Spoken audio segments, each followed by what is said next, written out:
যাই হোক, আমি তো আমার চুলগুলো কেটে সমস্যাটা সমাধান করেছি, তবে আমি এখনো পুরো সমাধানটা করতে পারিনি। তবে নেক্সট টাইম থেকে আমি আর চুল স্ট্রেট কোনোদিনই করাবো না। এদিকে কিন্তু গল্প করতে করতে আমার ঘর সংসারের অনেক কাজই করে ফেলেছি। সকালের টিফিনটা কিন্তু ছেলে আর আমি দুজনে মিলেই করে নিলাম। ঘরের সমস্ত কাজ তো গুছিয়ে নিয়েছি, আর রান্নাঘরটাই শুধু বাকি আছে। সকালের খাবার তো বানিয়েছি, আবার অনেকগুলো বাসন বেরিয়ে গেছে, সেগুলো কুয়োর পাড়ে রেখে এসে রান্নাঘরটাকে এখন পরিষ্কার করছি। তোমাদের কিন্তু এর আগেও আমি জানিয়েছিলাম আমার ঘরে প্রচন্ড ইঁদুরের উপদ্রব, আর আমার রান্নাঘরের এই পর্দাটাকে পর্যন্ত কেটে ফেলেছে। তাই আজকে আমি একটা নতুন পর্দা লাগিয়ে দিলাম। দেখো, রান্নাঘরে পর্দাটা না টাঙ্গালেও হয়, তবে ওয়ালপেপারটা লাগানোর পর থেকে না পর্দাটা না টাঙ্গালে খুবই বাজে লাগছে। তাই একটু সৌন্দর্যের জন্য কিন্তু পর্দাগুলো লাগানো। ছেলে আর আমার দুজনেরই খুব স্কিনের সমস্যা, আর সবাই বলে কমলালেবু খেলে নাকি অনেকটা স্কিনের সমস্যা দূর হয়। তাই দুদিন থেকে একটু বেশি বেশি করে কমলালেবু নিয়ে রাখছি, যদি আমাদের সমস্যাগুলো একটু দূর হয়। আর দুপুরে রান্না করার জন্য কিন্তু দুটো বাঁধাকপি আর একটু পেঁয়াজ কুলি এনে রেখে দিয়েছি। স্নান করে দুপুরে রান্নাটা বসাবো। আর স্নান করতে যাওয়ার আগে ঘরগুলোকে একটু মুছে নিলাম। আর তারপরে কিন্তু ছেলেকে স্নান করিয়ে দিয়ে আমিও স্নানটা সেরে নিয়েছিলাম।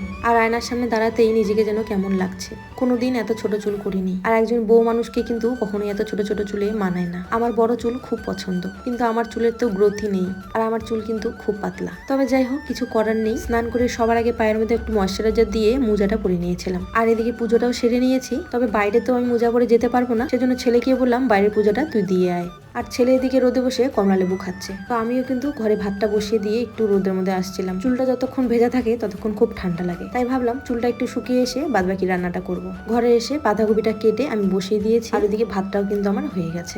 আজকে রান্না করব বাঁধাকপির ঘন্ট, তার সাথে বেগুন পুড়িয়েছি, যেটা শুধুমাত্র আমিই খাবো, আমার বর বা ছেলে কেউই খায় না। আর করব এদিকে পেঁয়াজ কলি, গাজর আর আলু দিয়ে ভাজা। আর তারপর ভাজাটা নামিয়ে ছেলে আর আমার দুজনের জন্য ভাত বেড়ে নিয়েছি।